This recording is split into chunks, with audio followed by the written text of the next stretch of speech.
was flung open, and Richmond, his major domo, greeted him with his usual repressed effusiveness. "Your lordship, we had no idea you would be returning to us." He signalled the coachman as he moved to allow Benedick to enter. "The house is, of course, ready for you, but had I known, I would have endeavoured to have fresh flowers brought in." "There's no need, Richmond," he said, stripping off his greatcoat and gloves and handing them to him. "Flowers are the least of my worries. I need a hot bath and food and a nap and a little breathing space before I can face anyone." Richmond made that discreet noise he tended to use when he wished to impart something unpleasant, and Benedick halted his stride toward the stairs, wheeling around to look at him. "Spit it out, man," he said, trying not to sound too irritable.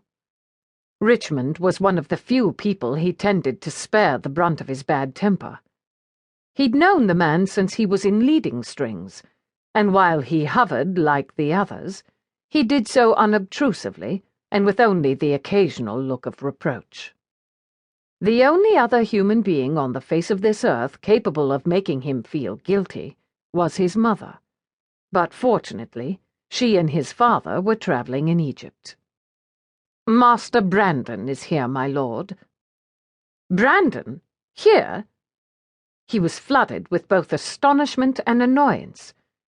"We thought he was up in Scotland, fishing. How long has he been here?" 2 months, my lord." There was something in Richmond's tone that conveyed a great deal. Brandon was in trouble, which came as no surprise. Ever since he'd returned from the Afghan wars, he'd been a changed man, no longer the cheerful boy who'd entered the army expecting a great adventure. "Where is he?" "Abed, my lord." It was 4 in the afternoon. The younger brother he knew rose with the birds and was out riding by the time the sun was full. "Is he ill?" "I do not believe so, my lord." Richmond was an excellent servant. He anticipated his master's every need. "He's in the blue room at the end of the hallway." Benedick took the steps 2 at a time, his long legs eating up the distance, irritation and worry fighting for dominance. Irritation won. When he reached the bedroom at the far end of the second-floor hallway, he flung open the door without knocking, strode into the Stygian darkness, and flung open the curtain, letting in the bright afternoon light. The figure sprawled out on the bed didn't move, and he knew an instant's dread, one he refused to consider. He went over and yanked back the cover to find his baby brother lying there, still in his breeches, his back rising and falling. He was too thin. The scars on the left side of his torso were healing slowly, but Benedick knew how pity scourged a man, and he refused to feel any. "Wake up, you miserable reprobate, and tell me what the hell you're doing here." "Go away," Brandon muttered thickly, his face buried in the pillows.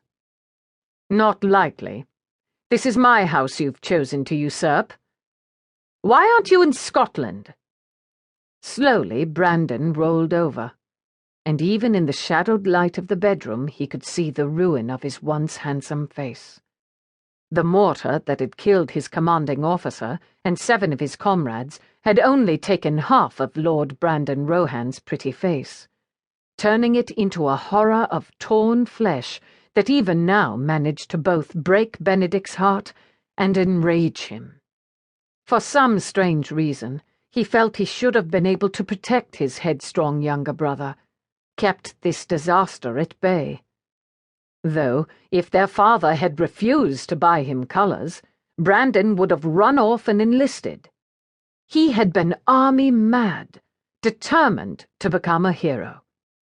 He was a hero indeed, and a shell of a man.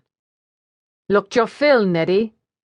Brandon used the old nickname that only his brothers were allowed.